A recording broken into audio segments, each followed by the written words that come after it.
चलिए शुरू करते हैं। रसायन विज्ञान के प्रश्नोत्तरी 5 है। इसका पहला क्वेश्चन है, यह सभी प्रतियोगी परीक्षाओं के लिए उपयोगी है। इसका पहला क्वेश्चन है, निम्नलिखित में से कौन सा एक अणु चुंबकीय है। तो हरा से निशान भी लगा हुआ है। इसमें 4 ऑप्शन दिया गया है, हाइड्रोजन, लोहा, ऑक्सीजन और नाइट्रोजन। तो इसका सही आंसर हो गया ऑक्सीजन, क्योंकि ऑक्सीजन क्या है, एक अणु चुंबकीय है। दूसरा क्वेश्चन है, निम्नलिखित में से कौन सा पदार्थ नाभिकीय रिएक्टर में मंदक का काम करता है। 4 ऑप्शन दिया गया है, पहला है ओजोन, दूसरा है भारी जल, तीसरा है हाइड्रोजन पेरोक्साइड, चौथा है भारी हाइड्रोजन। तो इसमें आंसर हो जाएगा आपका भारी जल। जल्दी जल्दी हम बढ़ते हैं और बोलते जाएंगे, आप लोग सुनते जाइए और इसको हम लोग याद करते चलेंगे। एक तरह से यह रिवीजन हो रहा है। निम्नलिखित में से कौन सा विद्युत का चालक है। शुद्ध जल, रबड़, लवण जल, बेंजीन। तो हम लोग जानते हैं कि अशुद्ध जल क्या होता है, विद्युत का चालक होता है। विद्युत का क्या होता है, चालक होता है। तो इसमें हो जाएगा लवण जल। लवण जल क्या, जल में जब हम लोग नमक को मिला देते हैं तो क्या हो जाता है, यह अशुद्ध हो जाता है, जिसके कारण यह क्या हो जाता है, विद्युत का चालक हो जाता है। चौथा क्वेश्चन है, निम्नलिखित में से कौन सा सामान्य प्रशीतक घरेलू प्रशीतकों के रूप में प्रयुक्त किया जाता है। तो इसका ऑप्शन है ऑक्सीजन, फ्रियान, नियोन। उपयुक्त में से कोई नहीं। तो इसका आंसर हो जाएगा ऑक्सीजन। पांचवा क्वेश्चन है, निम्नलिखित में से कौन सी इलेक्ट्रॉनिक संरूपण धातु तत्व के लिए है। पहला ऑप्शन है 288, दूसरा ऑप्शन है 28, तीसरा ऑप्शन है 2882, चौथा ऑप्शन 22887। तो इसमें आंसर सही हो जाएगा तीसरा 2882, क्योंकि इसको जोड़ने पर हम लोग को एक धातु का तत्व प्राप्त होगा। 8 8 16, 4 कितना हो जाएगा 20। 20 पर जो आएगा तत्व क्या होगा, धातु होगा। इसलिए ये इसका तीसरा आंसर हुआ। निम्नलिखित में से कौन सी गैस न्यूनतम तापमान पर द्रव में बदल जाती है। ऑप्शन दिया है हीलियम, हाइड्रोजन, ऑक्सीजन, नाइट्रोजन। इसका सही आंसर हो जाएगा हाइड्रोजन। 7वां क्वेश्चन है, निम्नलिखित में से कौन सी गैस गैलोल के क्षारीय विलयन में से गुजरने पर बादामी घोल बनाती है। पहला ऑप्शन है कार्बन डाइऑक्साइड, दूसरा ऑप्शन है ऑक्सीजन, तीसरा ऑप्शन है नाइट्रोजन, चौथा ऑप्शन है हाइड्रोजन। तो इसका आंसर हो जाएगा ऑक्सीजन। कौन सी गैलोल के क्षारीय विलयन में से गुजरने बादामी घोल बनाती है, तो है ऑक्सीजन गैस। आप लोग ध्यान दीजिए, ऑक्सीजन गैस है। पदार्थ का परमाणविक सिद्धांत सर्वप्रथम किसने प्रस्तावित किया।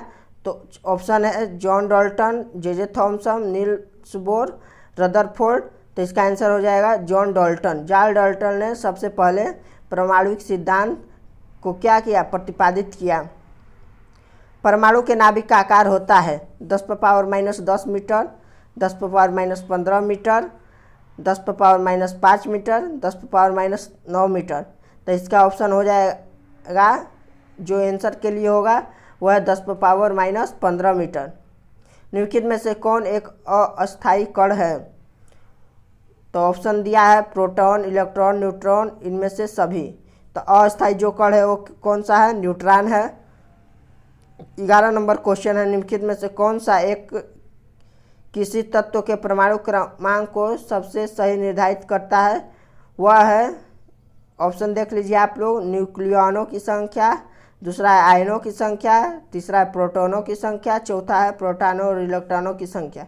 तो इसका आंसर हो जाएगा प्रोटॉनों की संख्या। यह प्रोटॉन का संख्या ही परमाणु क्रमांक को सही निर्धारित करता है। प्रोटॉन की संख्या बराबर परमाणु क्रमांक या परमाणु संख्या। परमाणु के नाभिक में निम्न कण होते हैं, प्रोटॉन एवं न्यूट्रॉन, प्रोटॉन एवं इलेक्ट्रॉन, इलेक्ट्रॉन एवं अल्फा कण, इलेक्ट्रॉन एवं न्यूट्रॉन। परमाणु के नाभिक में जो कण होते हैं वो हैं प्रोटॉन एवं न्यूट्रॉन। इसका सही आंसर है प्रोटॉन एवं न्यूट्रॉन। निम्नलिखित में से कौन एक आवेश रहित कण है। आवेश रहित कण मतलब कि जिस पर कोई चार्ज न हो, प्लस चार्ज न हो, न ही माइनस चार्ज हो, तो वह कौन सा कण है, न्यूट्रॉन। अगला क्वेश्चन हम लोग देते हैं 14 नंबर, परमाणु में कौन से मूल कण समान संख्या में स्थित होते हैं। तो वह इलेक्ट्रॉन एवं न्यूट्रॉन। इलेक्ट्रॉन पर माइनस चार्ज होता है और प्रोटॉन पर क्या होता है, प्लस चार्ज होता है। यह दोनों परमाणु में समान संख्या में उपस्थित होते हैं।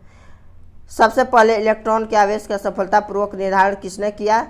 तो ऑप्शन दिया है 4, थॉमस, कूलॉम, मिल्टन, रदरफोर्ड। तो सबसे पहले इलेक्ट्रॉन के आवेश का सफलतापूर्वक निर्धारण किसने किया? तो मिल्टन ने। इस पर इलेक्ट्रॉन की खोज का बात नहीं कर रहा है, इलेक्ट्रॉन के आवेश का सफलतापूर्वक निर्धारण का बात कर रहा है, तो मिल्टन हो जाएंगे।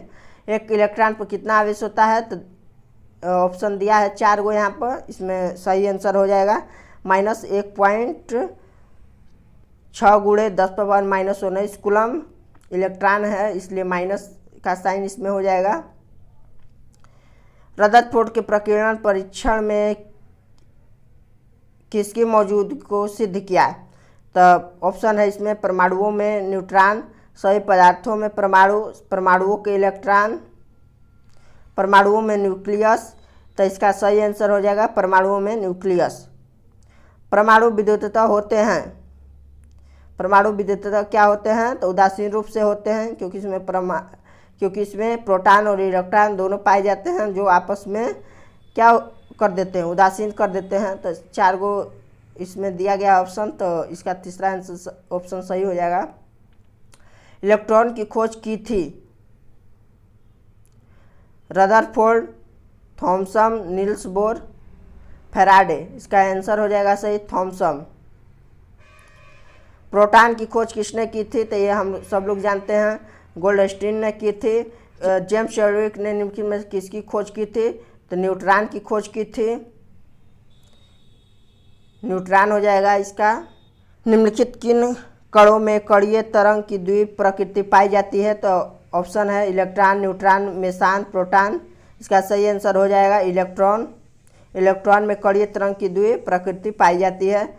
पोजिट्रॉन की खोज करता है, पोजिट्रॉन के खोज करता हैं, ऑप्शन दिया गया युकावा, रदरफोर्ड, एंडरसन, चैडविक। कौन सा हो जाएगा ऑप्शन? तो इसका सही आंसर हो जाएगा एंडरसन। परमाणुवीय नाभिक किसने खोजा था? परमाणुवीय नाभिक को खोजे थे रदरफोर्ड ने। एक भारतीय वैज्ञानिक जिसका नाम एक विशिष्ट मूल कण के साथ जुड़ा है, उसका नाम है ऑप्शन दिया गया यहाँ पर रमन चंद्रशेखर बोस साहा। तो उसका नाम हो जाएगा बोस, जो एक विशिष्ट मूल कण के साथ उनका नाम जुड़ा हुआ है। 26 नंबर क्वेश्चन, न्यूट्रॉन का पता लगाने वाले वैज्ञानिक का नाम क्या है? हम लोग ऊपर देखे थे इसका नाम। न्यूट्रॉन के वैज्ञानिक का नाम हो गया चैडविक, जो इसका पता लगाए थे। निम्नलिखित में से किस परमाणु के नाभिक में न्यूट्रॉन नहीं होता है? तो उसका नाम है हाइड्रोजन। हाइड्रोजन के परमाणु के नाभिक में न्यूट्रॉन नहीं होता है। 28 नंबर क्वेश्चन है, इलेक्ट्रॉन के तरंग प्रकृति की खोज सर्वप्रथम किसने की थी? तो उसका करने वाले थे डी ब्रोगली। 29 नंबर क्वेश्चन है, तत्व के सबसे छोटे भाग को क्या कहते हैं? तो तत्व के सबसे छोटे भाग को यहाँ पर 4 ऑप्शन दिया गया है, न्यूट्रॉन, इलेक्ट्रॉन, परमाणु, प्रोटॉन। तो तत्व के सबसे छोटे भाग को हम लोग परमाणु कहते हैं। अंतिम और लास्ट क्वेश्चन 30 नंबर है, डॉल्टन के परमाणु सिद्धांत के अनुसार कौन सा सबसे छोटा कण स्वतंत्र रूप से रह सकता है? तो उसका नाम है, ऑप्शन दिया गया यहाँ पर रूप, परमाणु, धनायन, ऋणायन। तो इसका हो जाएगा परमाणु। परमाणु जो है, जो डाल्टन परमाणु सिद्धांत के अनुसार सबसे छोटा कण स्वतंत्र रूप से है, जो प्रकृति में पाया जाता है या रहता है। आज के लिए इतना ही, बाकी बातें नेक्स्ट क्लास। Thank you.